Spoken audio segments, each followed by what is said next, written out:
साफ है कि वो चाहते हैं कि ग्राउंड तक, एक एक आदमी तक ये मैसेज जाए कि देखिए हमने आपके लिए सब कुछ सस्ता कर दिया है, हमने आपको तोहफा दे दिया है, अब आपकी बारी है कि आप रिटर्न गिफ्ट दे दीजिएगा। देखिए, एक तो ये कि प्रधानमंत्री का एम्फेसिस स्वदेशी पे बहुत अच्छा था और सिंप्लीफिकेशन जो जीएसटी की होनी चाहिए थी, जिसके बारे में कई सारे स्पेशलिस्ट ने, एक्सपर्ट्स ने कहा भी था, इस सरकार में एटलीस्ट ये कैपेसिटी है कि अगर कहीं कॉम्प्लिकेशन उनको लग रहा है वो उसको करेक्ट करने की कोशिश करते हैं। वो बहुत अच्छी बात है और प्राइम मिनिस्टर ने वो दिखा दिया कि जीएसटी को सिंप्लीफाई किया।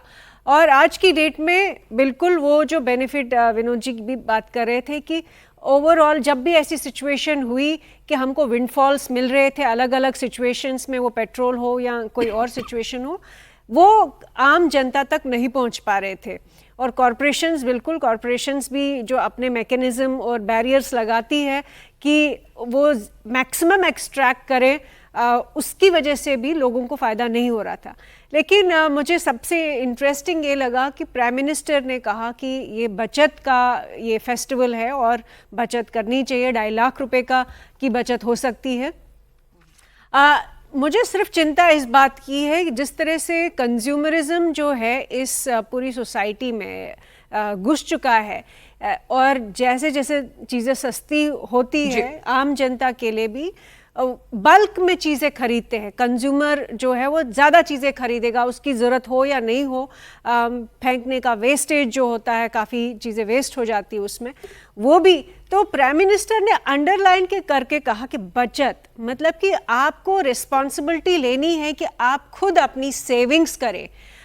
वो अब सरकार तक नहीं है, आप कितने टूथपेस्ट खरीदते हैं, कितने ब्रश खरीदते हैं, कितना ये खरीदते हैं, वो आप तक है। सरकार को जो करना था कि उन्होंने सिंप्लीफाई करके टैक्स जो है बेसिक एलिमेंट्स, बेसिक एसेंशियल्स पे जो है वो कर दिया है। आप तक है कि आप अपने लिए बचाएंगे कि नहीं।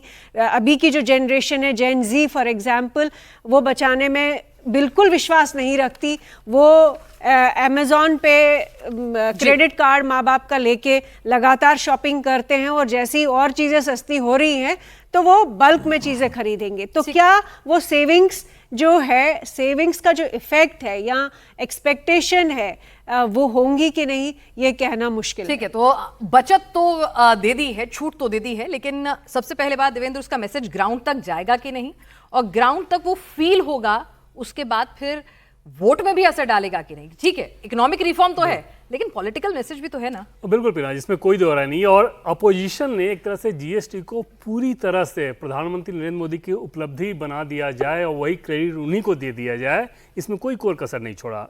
कि जिस प्रकार की आलोचना राहुल गांधी लगातार करते रहे जीएसटी को लेके, गब्बर सिंह टैक्स है, तो उसमें देश में तो किसी को ये भ्रम नहीं रहा होगा ना कि ये टैक्स व्यवस्था किसने लागू किया, इसका क्रेडिट किसको जाना चाहिए। जबकि हकीकत ये है कि इसमें केंद्र और राज्य सरकार दोनों उसी रूप में भागीदार हैं। अब जैसे जब मुख्यमंत्री थे तो जो उनके रिजर्वेशन थे, वो रिजर्वेशन क्या थे, जबकि ये सही बात है कि यूपीए के समय का जीएसटी का जो प्रारूप था पिनास, वो बहुत सिंप्लीफिकेशन वाला था। उसमें सिर्फ 2 टैक्स स्लैब थे और बहुत सिंप्लीफिकेशन वाला था। लेकिन भारत जैसे राज्य, भारत जैसे देश में जहां अलग अलग राज्य की अपनी अपनी ज़रूरतें, अपनी अपनी समस्याएं थीं, वहां ये सिंप्लीफिकेशन चल ही नहीं सकता था, वो प्रैक्टिकल नहीं था।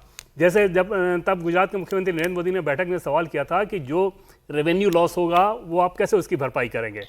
दूसरी चीज़ कि राज्यों का से क्या होगा। तीसरी चीज़ कि अगर कोई भरपाई की चीज़ आप सोचे भी तो उसका फॉर्मूला क्या होगा। ये सारी चीज़ें उस समय नहीं थी। मतलब क्या था कि सिंप्लीफाइड तो था लेकिन प्रैक्टिकल नहीं था, जिसके चलते वो लागू नहीं हो सका। और ऐसा नहीं था कि सिर्फ बीजेपी रूल्ड स्टेट ने ही विरोध किया था, तब तमिलनाडु ने भी विरोध किया था, तब पंजाब में कांग्रेस की सरकार थी उसने भी विरोध किया था, बंगाल ने विरोध किया था। ये सभी विपक्षी दलों की तब की सरकार थी बीजेपी के अलावा।